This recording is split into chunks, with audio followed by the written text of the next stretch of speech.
Well, good morning, everybody, and welcome to episode 16, 17, 18, I don't know. I think it's 17 of Nicole Sauce's Thought of the Walk, but it might be 18. And today I'm not walking. Today I'm in my house because I had one of those mornings where you get up. It's fantastic. I got up at like 5:30, let the dog out, and then hit some chores that I wanted to do, got some food processing done for winter storage, and had my first call at 8, had my second call at 9. First call was somebody asking about crowdfunding, website development advice. Second one was an interview with none other than Joel Salatin. That's right, Joel Salatin of Polyface Farm will be on my podcast, not here, but on my podcast at livingfreeintennessee.com on Friday. This Friday, I think it's July 2nd, is when that one will go out. And he's talking all about a whole bunch of different stuff. You're going to love it.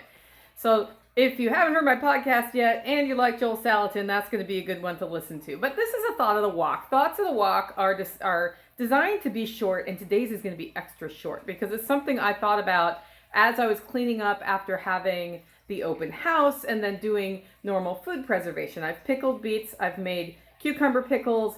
I've prepared eggs for freeze drying.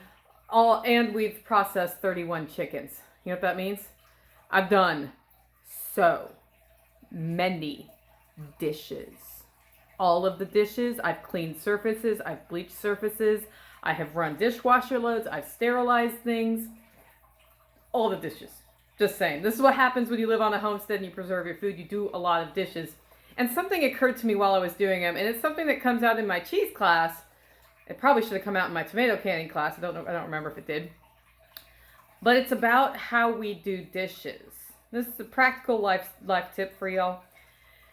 There's something that we're taught when we're young about doing dishes, right? You fill the sink with warm soapy water, you wash the dishes, you rinse the dishes, you put them away, or you throw them in your dishwasher. It runs hot water on those puppies, cleans the dishes. Except for sometimes, you know what happens? You pull your dish out of the dishwasher and there's still yuck on it. Especially if you had mac and cheese or something of that nature, there's grossies on it. It didn't get all the way clean. And when you camp, you know what you do? You boil your water, you clean your dishes. Here's the thing. Sometimes it's good to clean with hot water, and sometimes it's better to clean with cold water. You heard me right. Clean with cold water. And we don't necessarily learn this when we're growing up, but foods that will cook on and stick, if you expose them to hot water, it's better to clean first with cold water, then run it through the soapy water and all of that, right? Examples. When I make cheese, I use milk. I get milk all over everything. In fact, this morning I got up, I had my feta cheese is ready to go on brine, so I took that out of the container where it had been aging, and there's like some whey and some little cheese chunks on there, and the first thing I did was rinse it under cold water and scrub all of the milk off and scrub all of the cheese chunks off. Then I put it in a sink of soapy water, which was warm, and washed it. Had I put it straight in that sink of soapy water, and I have chef hands, so my soapy water might be hotter than yours, it's hot water. It cooks the milk on, and then I have to scrub harder.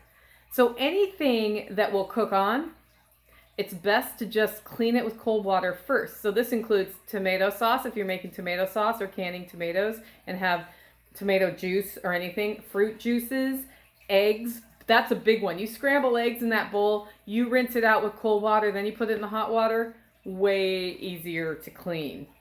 Anything that'll cook on, and then milk and cheese, it's better to clean it with cold water first. Now anything with grease, on the other hand, it's going to respond to hot water better. And an example of that, of course, is if you do broth or stock and then you have your pots and all of that stuff, you want to get that in hot soapy water. It'll cut through the grease and get it off of there.